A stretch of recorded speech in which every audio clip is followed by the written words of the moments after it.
माँ Ambe recording studio आमी। हतिया बतिया सामान मोर बाटे, जीभी से चाटे कबो दांत से काटे। हतिया बतिया सामान मोर बाटे, जीभी से चाटे कबो दांत से काटे। पियाला में कहे काटब ओही में कसैली, पियाला में कहे काटब ओही में कसैली। मन में बाटे सैया जी के मैली, चूलिया पछी रह जाइली। मन में बाटे सैया जी के मैली, चूलिया पछी रह जाइली।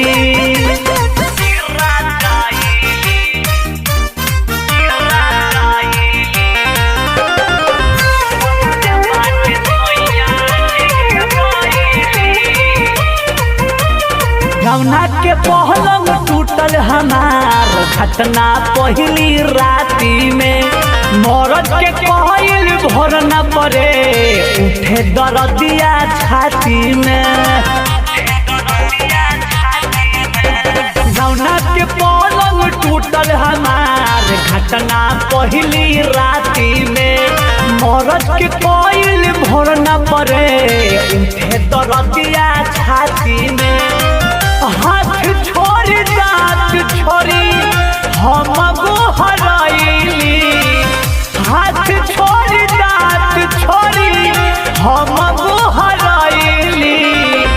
मन में बाट सैया जी के मैली, चूलिया पची राचाइली। मन में बाट सैया जी के मैली, चूलिया पची राचाइली।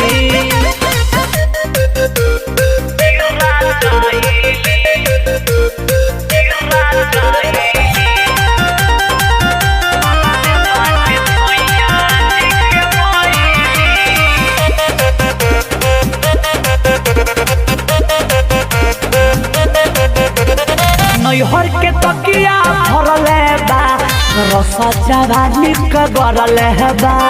डोंगा के चूझवा करेला नाश, तनिको न डाटेला भोला विकास। नैहर के तकिया भरले बा, रस जवानी के गरले बा। डोंगा के चूझवा करेला नाश, तनिको न डाटेला भोला विकास। कहे मोहित करवा संग में नैहर धराइली, कहे मोहित करवा संग में नैहर धराइली। मन में बात सैया जी के मैली, चोलिया पथीरे चाइली।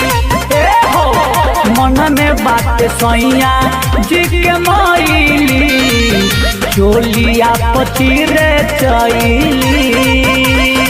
माँ अम्बे रिकॉर्डिंग स्टूडियो आमी।